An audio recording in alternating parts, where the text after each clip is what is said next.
a gratidão que temos por saber que o Senhor nos escolheu. Deus, quantas pessoas melhores que nós, quantas pessoas, ó Deus, perto de nós, e o Senhor olhou para nós com amor e com misericórdia. Jesus, nós temos uma família em Ti. Nós não temos do que reclamar, Senhor, da Tua mão, da Tua beleza, do Teu cuidado na nossa vida. Jesus, Tu é aquilo que é de melhor que nós temos. Tu és a herança, a nossa herdade, o nosso amor, o nosso carinho. Não tem como não sermos felizes. Não tem como não sermos completos. Não tem como, ó Deus, nós não precisamos inventar nada para Te servirmos. Nós não precisamos inventar nada. Não precisamos de motivações, de invenções, de modernismos, porque todos os dias o Teu Espírito ministra boas novas dentro do nosso coração. Todos os dias nós somos ministrados pelo Senhor, pela Tua presença, pela Tua misericórdia. Amém? Você ama Jesus? Amém. Esse é o sentido da nossa vida. O nosso amor por Jesus Cristo. Eu sei que você já enfrentou muitas dificuldades na sua vida e vai enfrentar outras, mas o nosso amor por Jesus é a força que nos impulsiona para irmos adiante. Nós somos chamados pelo céu. O céu nos convoca todos os dias. O céu nos arregimenta todos os dias. O céu nos selecionou. Então, nós nos sentimos atraídos pelo céu. Abra comigo a sua Bíblia em Lucas, capítulo 13, versículo de número 12. Apenas o 12. Depois nós vamos ler outro texto.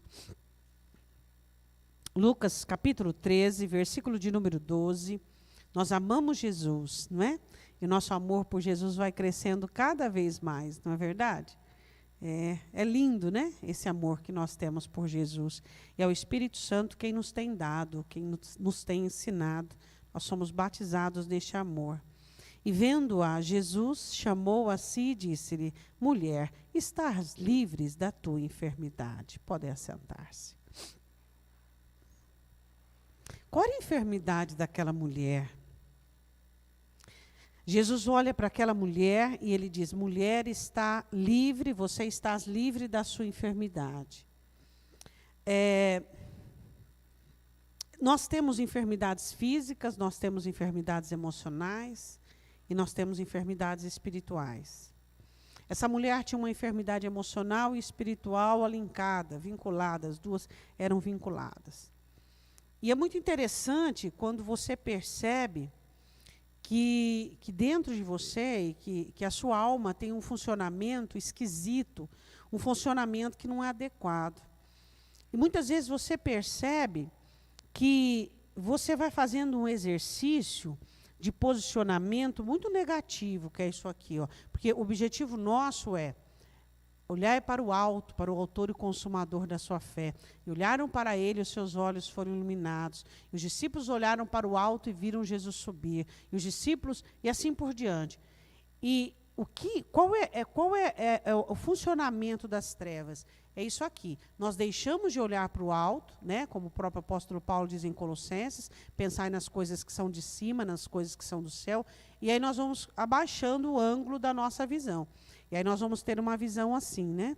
Que olha o ser humano, e depois nós vamos fazendo assim, assim. E depois, quando a cabeça não dá para baixar mais, aí você vai encurvando o seu próprio corpo. Você vai se submetendo.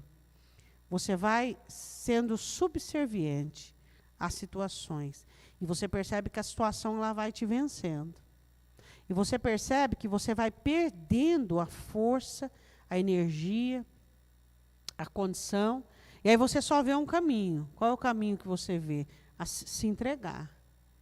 Aí você se entrega à situação e deixa o domínio acontecer. Então, nós percebemos que no Evangelho, nós temos a oportunidade do nosso posicionamento. Tem um versículo que eu gosto muito, que o Senhor diz assim: e o Senhor os livrou, em Êxodo, o Senhor os livrou da servidão, e eles andaram eretos. O livramento da servidão é esse posicionamento, né? Onde você não aceita a subserviência, onde você não aceita aquilo que te submete, onde você aceita um governo apenas. Você não aceita vício na sua vida, você não aceita sentimentos que te escravizam, você não aceita subordinação, você não aceita nada. você só aceita o domínio do Senhor Jesus na sua vida. O governo é totalmente dele. Isso é absoluto dentro de você, absoluto dentro da sua alma. Então, o Evangelho, ele faz isso conosco, né? Quando você olha para Zaqueu, você pensa assim, mas como que aquele homem conseguiu, né? Como é que aquele homem conseguiu aquela libertação de uma forma tão imperiosa? Ele se lança a Jesus Cristo de uma maneira. Esse é o poder do Evangelho dentro de nós. O Evangelho é muito poderoso dentro do nosso coração. Ele nos levanta, ele nos sustenta, ele nos lança para cima daquilo que nós temos que encontrar. Esse é o poder do Evangelho, né? E quando você olha para um cristão, que ele está com uma fogueira viva dentro dele do Evangelho, você percebe nele a iniciativa, a prontidão, a ousadia, o desfecho, né? O desfecho da sua história, o desfecho da sua vida. Ele consegue ter esse alinhamento com a vida, com o céu. Ele consegue ter essa projeção, onde ele se levanta, ele diz, não, peraí. Agora, quando é que você percebe que Satanás tem entrado na vida de um crente e tem tido um lugar de sucesso? O apóstolo Paulo diz em Efésios 4, não deis lugar ao diabo. Quando você percebe que o crente ele começa a murchar, ele começa uma aceitação, ele começa a aceitar a circunstância, ele aceita o fracasso, ele aceita a situação, né? Ele começa a atacar as pessoas ao redor, atacar a vida, ele começa a insurgir-se dentro de você. Ao contrário, o poder do Evangelho, né? O poder do Evangelho nos arremessa para aquilo que Deus tem para nós. Como o próprio Paulo diz, esquecendo-me das coisas que para trás ficam, e eu avanço para aquelas que estão adiante de mim, porque eu busco a perfeição que está em Cristo Jesus. Diga, eu amo o Evangelho. O Evangelho é algo muito importante para todos nós, né? Nós amamos a palavra de Deus, ela é viva e eficaz, e ela penetra dentro do nosso coração de uma maneira, e tudo fica muito vivo. O Espírito Santo que faz isso, né? Eu fico observando a igreja hoje, o descaso com o Espírito Santo, o descaso, a indiferença com o Espírito Santo, e o Espírito Santo, que ele é que vai promover, né? Ele vai promover o fogo da palavra, a palavra vem e purifica, o fogo que vem separar, porque o fogo separa, ele separa o ouro da escória, a prata da escória. Então, quando existe uma indiferença com respeito ao Espírito Santo, você perde tudo isso, você perde esse ânimo, você perde essa visão, esse objetivo, porque quando você perdeu essa ação espiritual do Espírito Santo, você começa a murchar, você começa a querer combater contra as coisas naturais, e como a própria palavra diz, a nossa guerra não é contra a carne, nem contra o sangue, mas contra principados e potestades. Lucas capítulo 13, versículo de número 10. Ensinava no sábado numa sinagoga, e eis que estava ali uma mulher que tinha um espírito de enfermidade, havia 18 anos e andava curvada, e não podia de modo algum fazer o quê? Que jeito que ela andava? Que jeito que ela andava? Curvada. Você acha que ela do dia para a noite, foram 18 anos, do dia para a noite ela encurvou-se? Não. Ela começou a mudar o ângulo da visão. E ela começou a baixar-se. E ela começou a baixar. E já 18 anos enferma, como que ela estava? Encurvada. É assim que acontece quando nós permitirmos uma entrada maligna. É assim que acontece quando nós damos lugar ao diabo. É assim que acontece quando nós permitirmos que Satanás inicie um processo de sujeição, de submissão e de abaixamento. Você vai cedendo aqui, você vai cedendo ali, você vai deixando passar, você vai fingindo que você não vê, você vai se adequando, você vai se amoldando, você vai aprendendo a conviver com o diabo.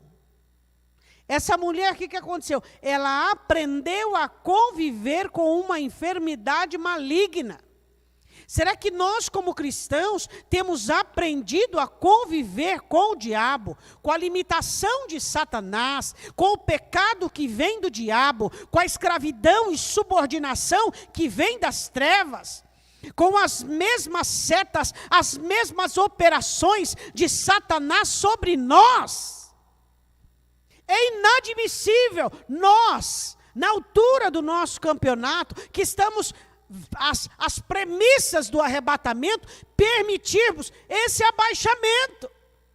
Aí você diz assim para mim: pastora, mas isso é uma questão de personalidade. Então eu respondo para você: qual é a sua persona que habita dentro de você? São as características oriundas, genéticas, vividas, ou é a pessoa bendita de Jesus Cristo? A quem nós pertencemos? Quem tem sido formado dentro de nós? Será que a nossa guerra tem sido contra essas forças naturais, uma guerra humana, onde temos travado de uma forma humana, contra esse abaixamento? Será que temos abaixado de tal maneira, onde a nossa guerra tem agido numa situação onde não é no foco, é na periferia, não tem sido no foco, tem sido à altura de pessoas, de situações. Quando você abaixa, você começa a lutar as guerras carnais e humanas. Porque o crente, ele não guerreia abaixado. Ele guerreia em uma estrutura. Ele guerreia nas regiões celestiais. Então, quando você abaixa, você começa a trabalhar na estrutura dos ímpios. Você começa a viver a ótica dos ímpios. Você começa a usar os instrumentos dos ímpios. Abaixamento não é bom, diga. E vendo a Jesus, chamou-a a si e disse-lhe: mulher, estás livre da tua enfermidade. Pôs as mãos sobre ela e logo se endireitou e glorificava a Deus. Diga amém. Então vamos falar de enfermidades malignas de abaixamento, onde você vai se submetendo, e quando você percebe, existem grilhões nos seus pés, grilhões na sua voz, grilhões na sua mão, e você está totalmente cativo. Eu quero que você vá comigo em Gênesis capítulo 18. Deus olha para Sodoma e Gomorra e resolve destruí-la. Então aparece Abraão, porque Ló era um habitante de Sodoma.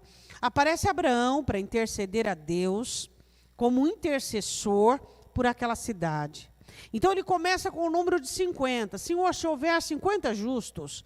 Gênesis 18, 23. E chegou-se Abraão dizendo: destruirás também o justo com o ímpio?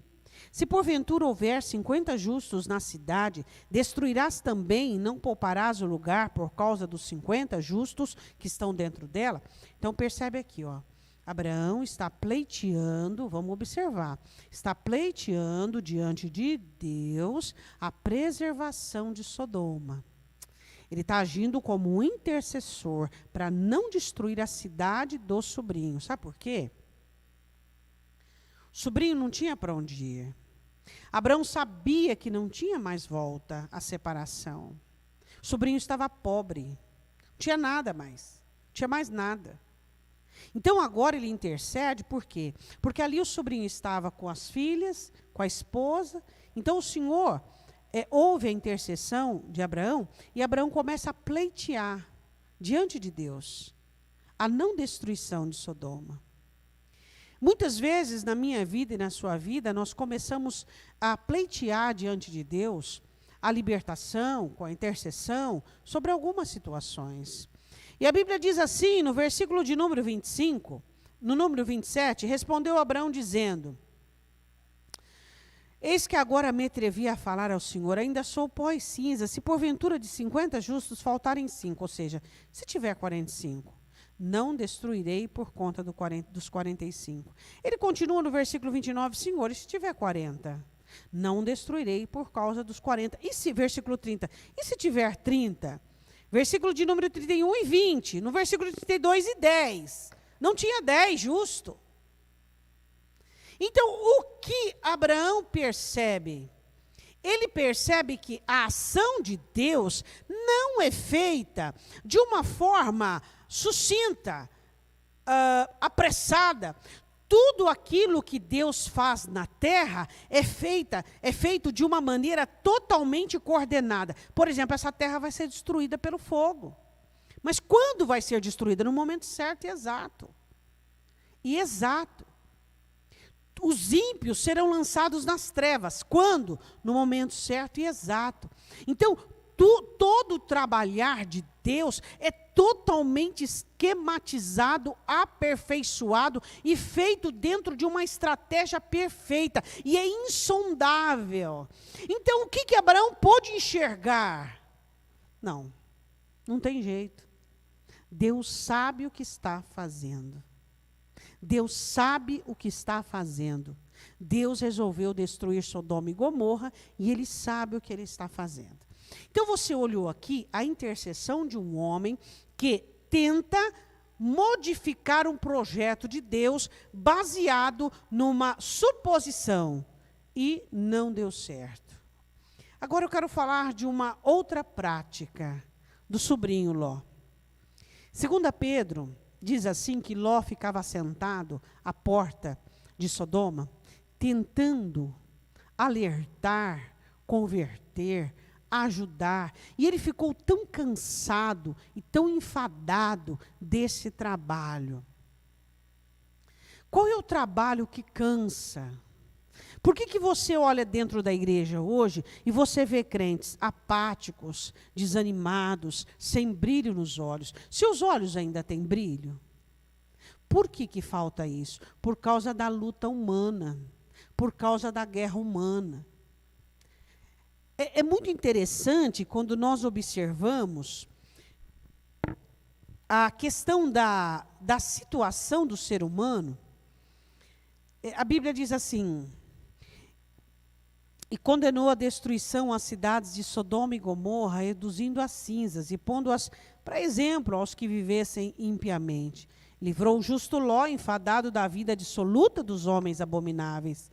2 Pedro 2,8, porque era justo, habitando entre eles, afligia todos os dias a sua alma justa, vendo e ouvindo sobre as suas obras injustas. Assim sabe o Senhor livrar da tentação os piedosos e reservar os injustos para o dia do juízo, para serem castigados. Então, todos os dias, Pedro relata que ele enfadava a sua alma, tentando advertir, tentando abrir os olhos, tentando... Então, pastora, eu devo parar de tentar de ajudar as pessoas? Não. Quando é que você percebe que a sua ajuda é inútil? Quando você está nesse exercício de abaixamento. Quando você começa a sofrer o que a pessoa sofre, quando você começa a definhar como ela definha, quando você começa a baixar como ela baixa. Quando as ações dela começam a ser o seu assunto principal, abaixamento. Quando o comportamento dela funciona como uma situação de queda de energia. Quando você começa a perder a alegria, a esperança, a sua alegria por Jesus Cristo, ninguém pode tirar.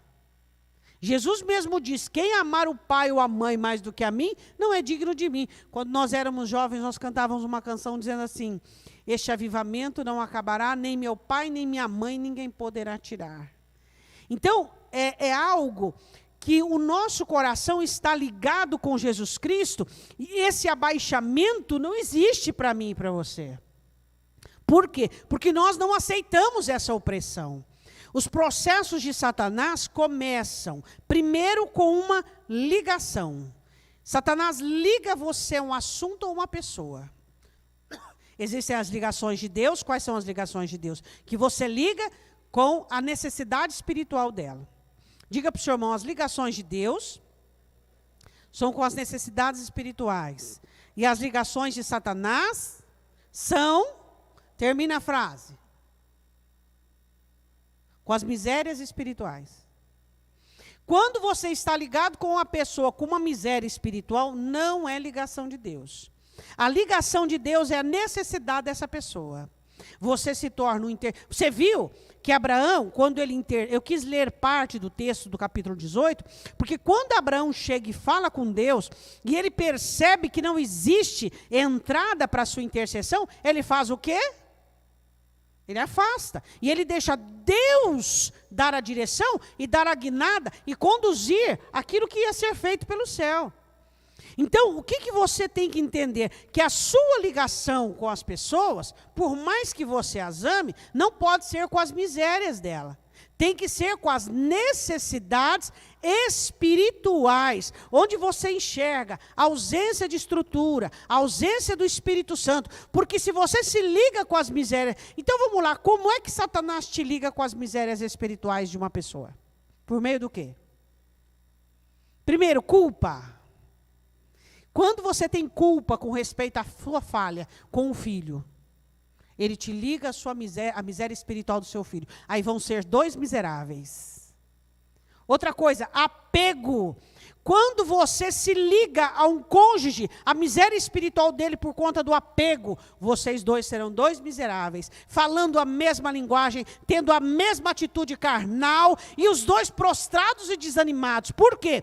Porque a nossa ligação com qualquer ser humano espiritual deve ser pelas necessidades, onde você tem uma ótica lógica, onde você enxerga qual é a ação maligna que está acontecendo ali. Você vê nada de cunho particular. Ah, ele me ofendeu, ele me humilhou. Não, deixa eu ver o espírito que está agindo nele. Deixa eu ver a ação maligna que está agindo nele. Então a sua ótica é espiritual, não é carnal. Por quê? Porque você não aceita o abaixamento. Você não aceita a prostração. Deu para você entender? Então você olha Abraão e ele intercede diante de Deus por Sodoma. Por conta de quem? Por conta de Ló.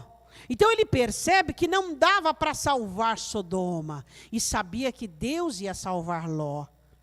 Por causa de Abraão, como o próprio texto diz. Por que por causa de Abraão? Você quer que Deus salve as pessoas que você ama? Sim. Amém?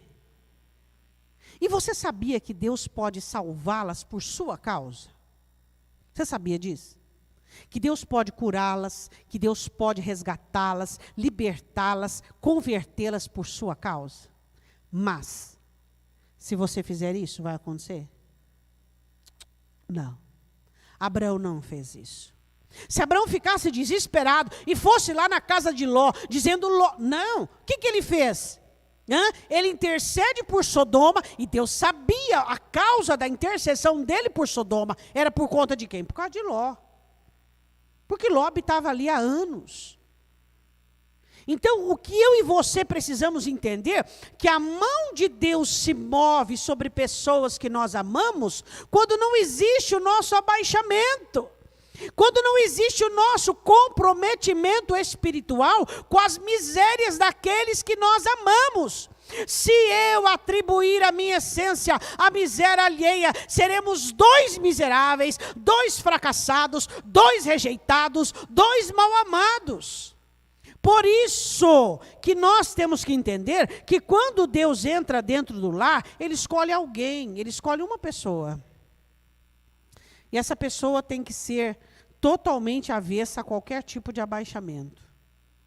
Será que essa pessoa é você? Será que essa pessoa é você? Se só você conhece Jesus, não tem outro, então tem que ser você. É ou não é? Espera aí. Se só você conhece Jesus, não adianta passar a bola para o outro. Tem que ser você. Você tem que se negar a qualquer abaixamento. Jesus chega na sinagoga e vê uma mulher com espírito de enfermidade, um espírito maligno. Qual era a enfermidade dessa mulher? A inversão de sua postura, o abaixamento da sua postura. A minha postura de crente, a sua postura de crente é resistência, é força, é ousadia, é fé, é ânimo, é convicção, é poder, é autoridade, é alegria, é saber que Deus está comigo e com você. Diga amém. Capítulo 19. Às vezes você fala assim, pastora, mas eu não tenho todo esse ânimo. Diga para o seu irmão, quem é o provedor do ânimo? Quem é o provedor do ânimo? Por ele vale a pena. E uma das coisas que o cristão traz dentro de si é um chamado para vencer, é um chamado para lutar contra as trevas, é um chamado para servir a Deus. Isso aí o cristão traz dentro de si. Capítulo 19. E vieram os 2 anjos a Sodoma à tarde, e estava Ló sentado à porta de Sodoma, igualzinho Pedro relata. O que ele estava fazendo lá? Tentando converter a cidade. Abaixado, totalmente abaixado. Num abaixamento total. Enfadado, cansado. Você acha que Ló ia conseguir alguma coisa? Não. E vendo-os Ló, levantou-se ao seu encontro, inclinou-se com o rosto em terra e disse: Eis agora, meus senhores, entrai, peço-vos em casa de vosso servo, e passai nela a noite. Lavai os vossos pés, e de madrugada vos levantarei, ireis o vosso caminho. E eles disseram: Não, antes na rua passaremos a noite. Porfiou com eles muito, e vieram com ele, e entraram em sua casa, e fez-lhe banquete, cozeu bolos sem levedura, e comeram. E antes que se deitasse, cercaram a casa os homens daquela cidade, os homens de Sodoma, desde o moço até o velho, todo o povo de todos os bairros. E chamaram Ló e disseram: Onde estão os homens que te vieram nesta noite? Traze-os para fora a nós, para que o conheçamos. Então saiu Ló a eles à porta, fechou a porta atrás de si e disse: Meus irmãos, rogo-vos, não façais mal. Então vamos lá. Quando Ló identifica os 2 anjos, na primeira instância, ele não os identifica como anjos. Ele sabe a promiscuidade, que é a sodomia, sabia que aquela cidade praticava sodomia. Então, ele pega aqueles homens e os conduz os 2 para dentro da sua casa. Provavelmente dentro de casa é manifestado que eles eram anjos, porque aí diz, ele fez um alimento sem levedura. E então os anjos comeram aquele alimento, estavam jantando, a casa começa a ser cercada por todos os homens daquela cidade, porque eles queriam fazer mal, estuprar aqueles 2 homens que entraram ali. Eu quero dizer uma coisa para você. Eu sei que você vive no mundo, e alguns de nós vivem mais perto do mundo do que alguns outros. Mais próximo. Deixa eu falar uma coisa para você. Então vamos lá. Vamos analisar o seguinte. Todos nós estamos no mundo. Jesus diz, vocês estão no mundo, mas não são do mundo. Quem sabe você tem uma situação bem restrita na sua vida. O seu contato com o mundo é muito pequeno. É mais com pessoas idosas, no seu trabalho. Aí você percebe como que você é uma pessoa abençoada? Como você é uma pessoa abençoada quando você percebe que o seu convívio no mundo é bem restrito. Bem restrito. Pessoas idosas, pessoas necessitadas, pessoas doentes. Então você percebe que o seu trabalho, ele é um trabalho que ele protege você. E você não tem um contato, por exemplo, com pessoas assim, no ápice da sua vaidade, no ápice da sua loucura. Então é muito bom quando você tem esse contato, né? Pequeno. E alguns de nós temos cada vez menor, né? Cada vez menos. Existem alguns de nós que o nosso contato com o mundo, com a promiscuidade, é muito pouco. Isso é muito bom para nós. Agora, você percebe que algumas pessoas, elas procuram o contato com o mundo. Deus já dá a elas uma situação reservada, guardada, mas elas procuram um contato com o mundo. De que maneira? O mundo de promiscuidade. O mundo do quê? O que eu estou fazendo aqui? Elas procuram. Deus as preservou. Deus as guardou. Deus limitou o seu contato, a sua comunhão. Mas elas vão buscar padrões, dinâmicas, vaidade, situações. Fica ali o dia inteiro. Então elas estão buscando um contato direto com o mundo. E o mundo é assim. Aquela cidade recebe 2 anjos. E o que acontece? O mundo é assim, o mundo olhou para Jesus e quis matá-lo. Jesus se entregou e quis matá-lo. Quis acabar com a vida dele, porque o mundo é assim. O mundo jaz no maligno. Então, o que nós temos que entender? Que nós estamos em um ambiente inóspito. Nós estamos em um lugar que, se puder promover o nosso abaixamento,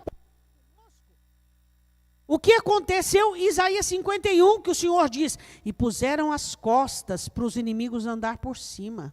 Se o diabo puder, ele vai pôr você de barriga para baixo e fazer as tuas costas de asfalto, de caminho. E ele vai andar por cima de você. Por quê? Por causa do abaixamento. Abaixamento. Deixa. Outro dia eu resolvo. Amanhã eu vejo isso. Aí depois eu conserto. Que isso? É a sua vida. São as coisas que Deus te deu. Você é responsável por elas. Então esse abaixamento funciona por meio de negligência. O que esse homem ainda estava fazendo aí? Eu te pergunto, o que Ló estava fazendo em Sodoma? Mas porque as filhas estavam noivas, porque... Pega todo mundo e vai embora, dizendo, eu estou indo embora, se vocês quiserem ficar, vocês ficam. A mulher dele ficou, como estátua de sal, mas ficou. Então, você percebe que o abaixamento vai sendo tão sutil, tão camuflado, que quando você vê, você está tentando lutar com a situação. Você está nadando em um redemoinho, em uma situação que você não está dando conta. Está te engolindo, está acabando com você. Por quê? Porque você está comunicando miséria com miséria. Porque espiritualmente você está falido. Porque você não consegue entender que a sua batalha é espiritual e não carnal. E você precisa recusar o abaixamento. Porque a partir do momento que você abaixar-se, você estará tentando ajudar as pessoas em suas misérias. E aí serão 2 miseráveis, 3 miseráveis, que aí vem os fiotes, vem 4 miseráveis. Quem habitar na casa é tudo miserável. Porque Satanás não entra em vão. Quando ele recebe um lugar dentro de um coração, dentro de uma família, dentro de uma situação, ele se alastra. Então você percebe um homem que foi criado ali, a maioria da parte da sua vida, perto de Abraão, vendo o seu exemplo, vendo a sua conduta, e dentro daquela cidade ele queria o quê? Queria converter aquele povo, queria modificar aquele povo dentro de um abaixamento. Não funciona. E aí o que ele faz?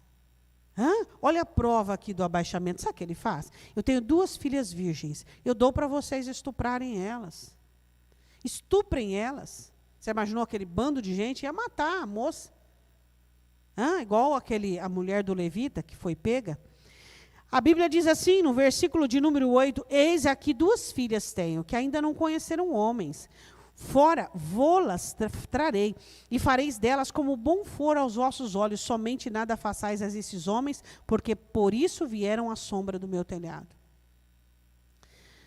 Ló estava disposto a oferecer as 2 filhas para serem estupradas e provavelmente mortas, para salvar os 2 visitantes que estavam debaixo do seu telhado.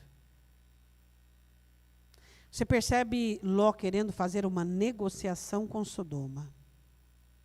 Você percebe o abaixamento desse moço. Não se negocia com Satanás. Ló já sabia que eram 2 anjos. Ele deveria ter deixado como Abraão, na mão dos anjos, como os anjos tomaram aqui a autonomia da situação. Cuidado com o seu abaixamento. Cuidado com o seu dó, cuidado com o seu envolvimento.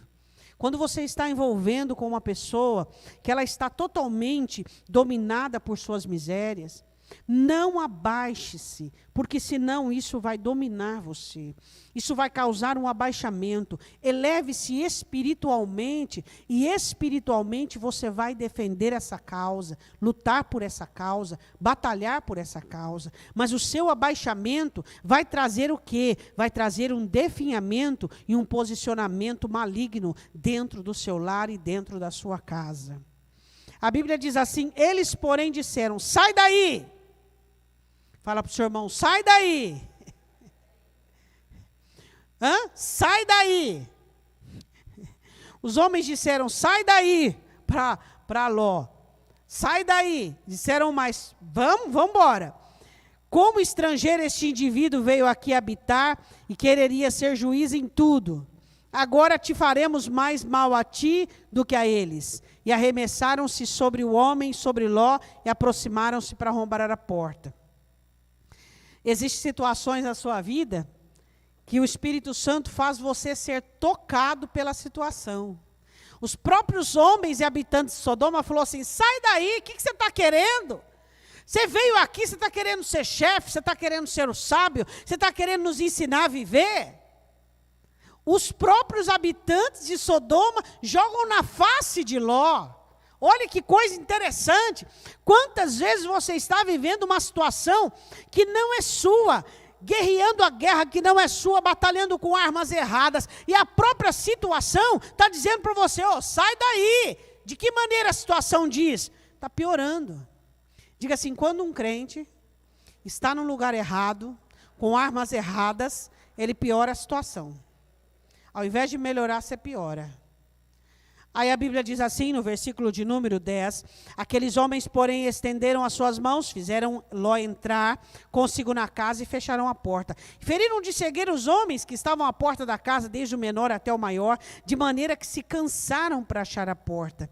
Então disseram aqueles homens a Ló, tens mais alguém aqui, teu genro, filhos, filhas, todos quantos têm nesta casa, cidade, tira-os para fora deste lugar, porque nós vamos destruir este lugar, porque o seu clamor tem aumentado diante da face do Senhor, e o Senhor nos enviou a destruí-lo. Os anjos olharam para Ló e disseram, quem que você tem aqui? Pega e vai embora.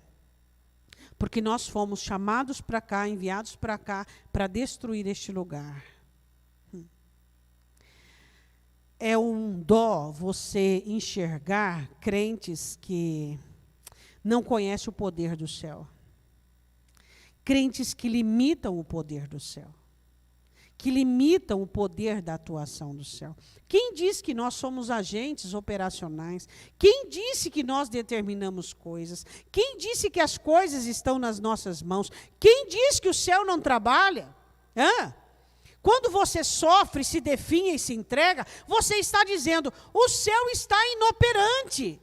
Quando eu confio no céu, eu vivo a minha vida com parte dessa eternidade inserida dentro de mim, com a alegria de ser um habitante do céu e um forasteiro nessa terra. Mas quando as agruras desta terra começam a me infeccionar, começam a atingir a minha vida, o que acontece comigo? Eu começo num abaixamento,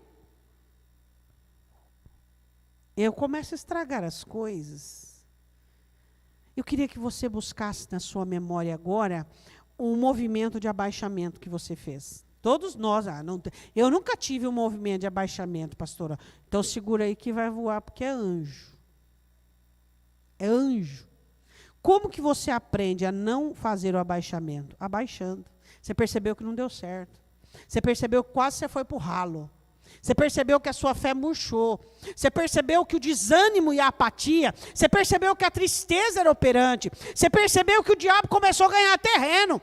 Você percebeu que você foi perdendo características que você amava em você, vindas da parte de Deus, determinação, fé, alegria, ousadia. E você falou, disso eu não abro mão.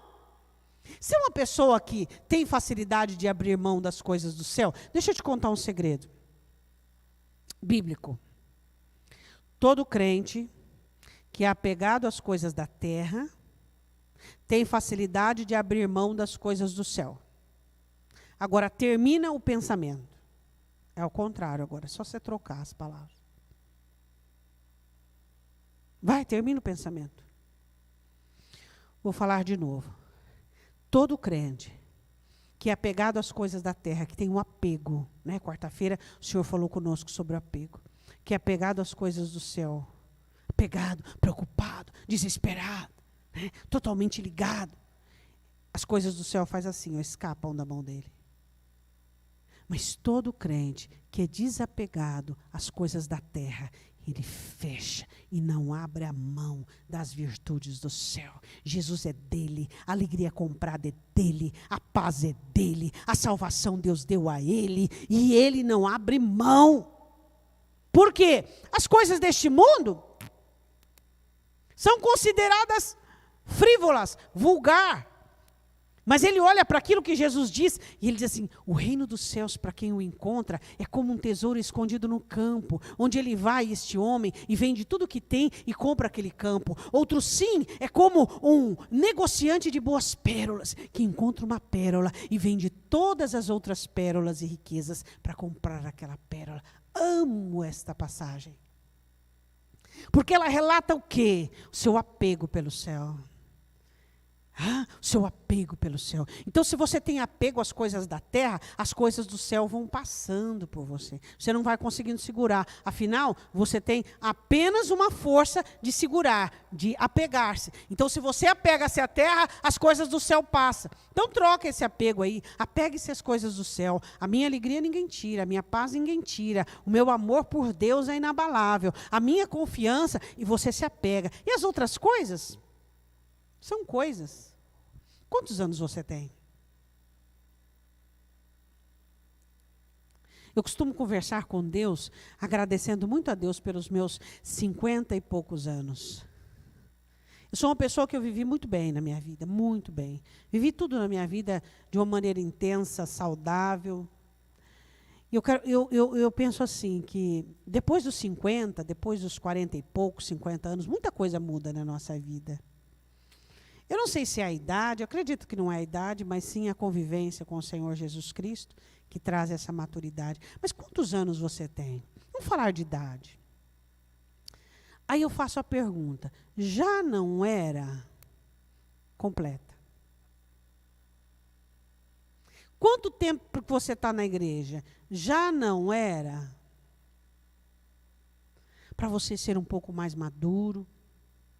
Para você ser um pouco mais liberto, para você desvalorizar essas coisas pequenas que acontecem ao seu redor, que procuram chamar a sua atenção. As moscas mortas no óleo, as raposinhas. E aí você vai expulsando tudo e tirando tudo e olhando para o autor e consumador da sua fé numa posição convicta e totalmente absoluta. Onde Jesus é o autor e aquele que é consumador da sua fé. Não tem nada mais excelente, maravilhoso, espetacular do que ter Jesus dentro do coração. É ou não é? Sua vida é assim, espetacular? Diga para o seu irmão, minha vida é espetacular. É espetacular. Minha vida é maravilhosa. Por quê? Porque não tem nada mais maravilhoso do que o céu. O céu me levantou, me deu um posicionamento, tem um rudimento debaixo dos meus pés. Eu estou alicerçado sobre a rocha que é Jesus Cristo. O céu é espetacular dentro de nós. Nós amamos essa vida que nós temos com Deus. Uma vida de levante, uma vida de ânimo, uma vida de certeza, uma vida de boas novas, uma vida de libertação. Amamos. Chegamos para Jesus e dizemos, Senhor, olha essa cadeia. Ele diz, seja livre. Senhor, olha essa enfermidade emocional. Seja livre. Temos tudo isso nele. Se tem um povo que tem que ser o animado, é o crente. Se tem que um povo que tem que ser feliz, é o crente. É ou não é? Porque ele tem o melhor que o céu pôde dar, que é Jesus Cristo. E os anjos olharam para Ló e disseram assim, haja rápido, saia daqui.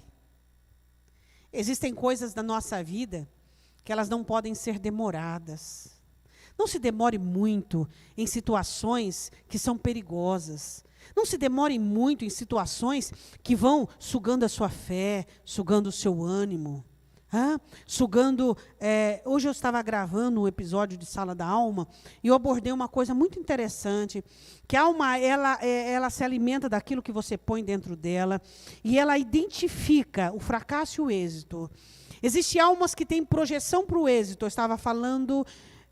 sobre autoimagem, êxito e fracasso, que vai daqui a algumas segundas-feiras. E uma coisa muito interessante, que quando Jesus chega dentro do nosso coração, ele coloca dentro de nós uma ligação e uma inclinação para o sucesso, para o êxito. A gente tem gosto, tem paladar por vencer as trevas, vencer a carne, vencer o mal. Ele coloca isso dentro da nossa alma. Nós não conseguimos mais viver e nos relacionarmos com o fracasso. A tristeza nos faz mal. Eu não gosto de ser triste. Você gosta de ser triste? Então, esse é o significado do quê? Da presença de Jesus dentro de você. Nós gostamos da alegria, nós gostamos da fé, nós gostamos da paz, nós gostamos do ânimo. Não somos pessoas preguiçosas, não somos pessoas desanimadas, não gostamos de ficar com raiva, não gostamos de ficar irritados e nervosos, gostamos de sentir a paz. Por quê? Porque o nosso gosto foi mudado, a nossa posição foi definida por Ele. Isso é muito importante para mim e para você. Em Jesus nós ganhamos isso, em Jesus nós alcançamos isso. E a Bíblia diz assim que o anjo diz para Ló de uma maneira urgência: sai dessa situação. De que situação você tem que sair? Qual situação que você tem que deixar? Que você tem que falar: chega, eu não gosto do que eu vejo. Uma certa feita eu estava vivendo um episódio muito ruim da minha vida. E eu não sou muito ligada a situações, episódios e circunstâncias. Eu não consigo me ligar muito. Graças a Deus. Só uma obra do Espírito Santo, não é vantagem minha. Você sabe, em você também não é vantagem sua. E eu olhei para mim e eu não estava gostando do que eu via. Eu não gostei do que eu via. Eu falei: Deus, eu não estou gostando do que eu vejo. Eu falei: eu quero que o Senhor me mostre o que está acontecendo. E eu percebi esse movimento. Eu percebi essa diminuição de ótica, de posicionamento. Falei: opa, isso não. Isso não. E esse texto dessa mulher de Lucas 13 sempre me chamou muita atenção. Quantas pessoas, Jesus estava dentro de uma sinagoga, e uma mulher que havia 18 anos, quantos crentes que estão há 10, há 15, há 13, há 3, há 18 anos encurvados, por quê? Submetidos a situações, lutando no ângulo como Ló, humano, material, carnal. Aí você fala: não, isso não, isso não, isso não. Eu perco, todo mundo perde, mas eu não perco a minha essência, eu não perco as características que são imprescindíveis e que Jesus gosta em mim. O que Jesus gosta em você? Eu não posso perder o que Jesus gosta em mim, que foi Ele quem construiu, que foi Ele quem fez. Eu não posso perder isso. Se Ele me deu, e eu tenho que exercer uma mordomia, o meu dever e a minha obrigação é cuidar. E eu não posso perder daquilo que Jesus gosta em mim. Eu não posso perder. Você sabe por que Ele gostava de Pedro, mais Tiago e João, e mais de João, o discípulo a quem Jesus amava? Havia coisas em João que Jesus gostava. Existem coisas em você que Jesus aprecia, que Ele gosta muito, como em Cantares, capítulo 4, que Ele entra no jardim para colher os seus frutos. Existem coisas que Jesus gosta muito em mim, eu não posso perdê-las. Eu não posso perdê-las. Você não pode perder o que Jesus plantou em você, e o que Ele vem para colher, e o que Ele gosta muito em você. Não perca isso. E a Bíblia diz assim, que o anjo volta para Ló dizendo, no versículo de número 14: então saiu Ló e falou aos seus genros, aos que haviam de tomar as suas filhas, e disse: levantai-vos, saí deste lugar, porque o Senhor há de destruir a cidade. Foi tido, porém, por zombador aos olhos de seus genros. Quando você é um crente, você entra na esfera humana, natural, e você entra numa esfera com armas naturais, carnais, as pessoas riem de você, porque você está no lugar errado com as armas erradas. As pessoas zombam de você. Por quê? Não te levam a sério. Porque você é crente. E o seu lugar é nas regiões celestiais. E as suas armas são espirituais. E a Bíblia diz assim: ao amanhecer os anjos apertaram com Ló, dizendo: levanta-te, toma a tua mulher e as tuas 2 filhas, que aqui estão, para que não pereças.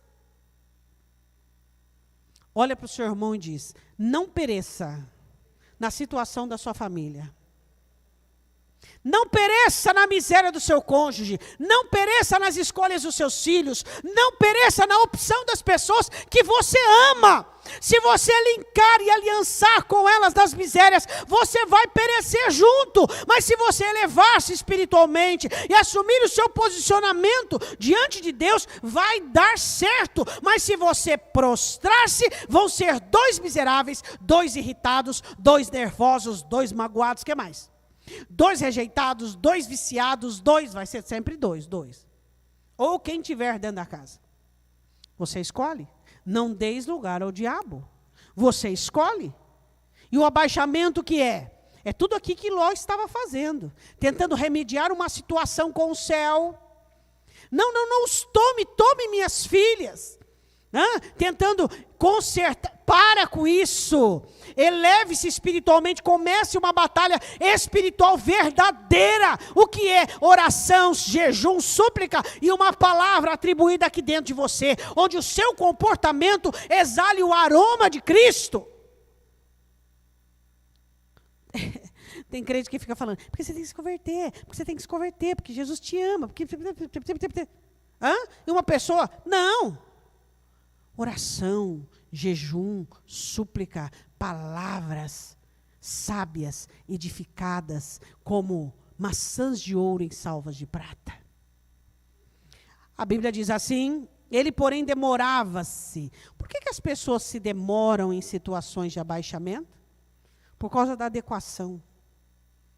Por causa da insegurança, por causa de bloqueios, por causa de escravidão, por causa de opressão, porque Satanás está naquela situação, e ele se demorava, diz a palavra do Senhor. Aqueles homens lhe pegaram pela mão, e pela mão de sua mulher, e pela mão de 2 filhas, sendo-lhe o Senhor misericordioso, e tiraram-no e puseram fora da cidade. Que o Senhor tenha misericórdia de quem está exercendo o abaixamento, e livre-o, em nome de Jesus, diga amém. E aconteceu que, tirando-os para fora, disse, escapa-te por tua vida. Olha para o teu irmão e diz, escapa-te por tua vida. Fica nessa resenha, fica. Fica nessa resenha, puxa para cá, estica para cá. Porque eu não gosto disso, você não gosta daquilo, porque você falou aquilo, porque você falou aquilo outro, porque você fez isso, porque eu fiz aquilo. Porque não muda, porque você não muda, porque eu não mudo, porque a situação, porque eu não sei o que eu vou fazer, porque Deus não muda. Fica nessa resenha. Fica. E você perece nessa situação.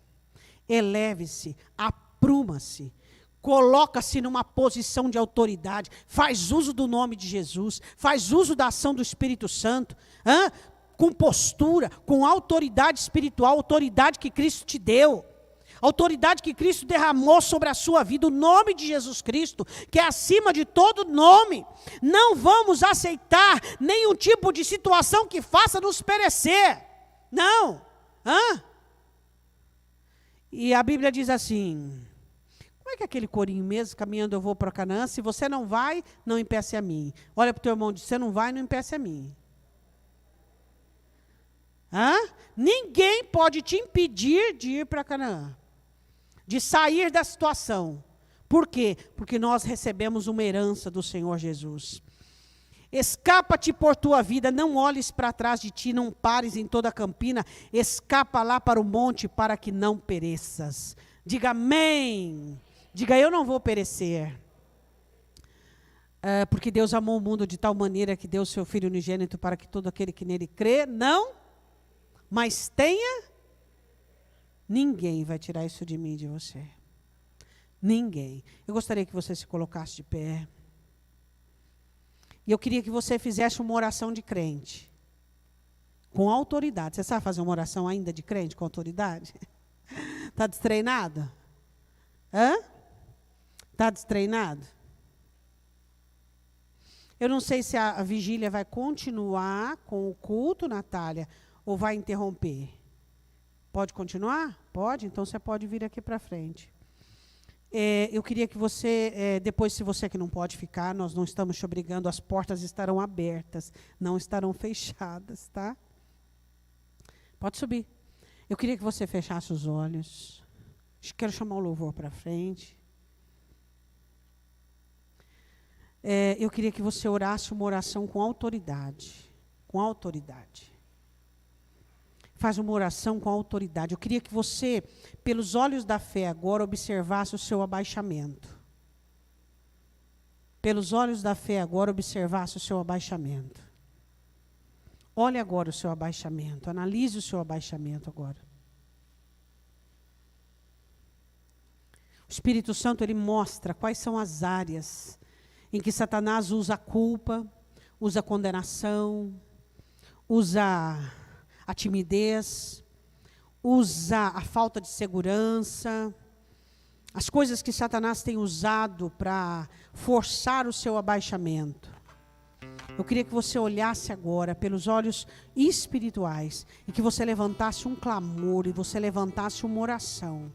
e você agora recusasse que a partir de hoje não haja mais armas carnais e naturais que você usa. Não haverá mais. Não haverá mais um abaixamento onde você estará numa esfera humana, natural. Não haverá mais.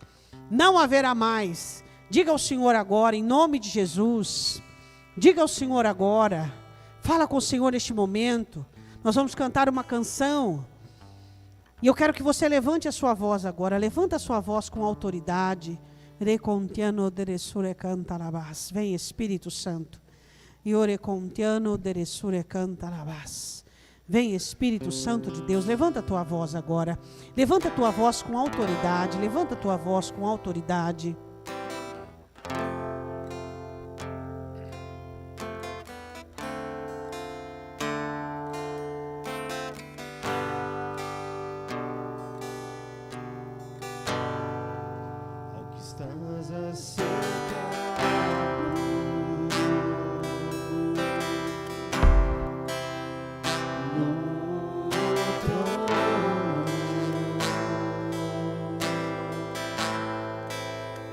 E ao Cordeiro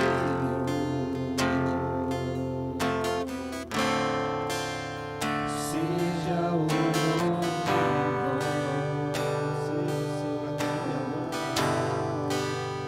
seja a honra, seja a glória. Oh, a ti que é adorado acima de tudo e todas as coisas. Seja o domínio. Oh, Espírito Santo de Deus, levante a sua voz. Levante a sua voz.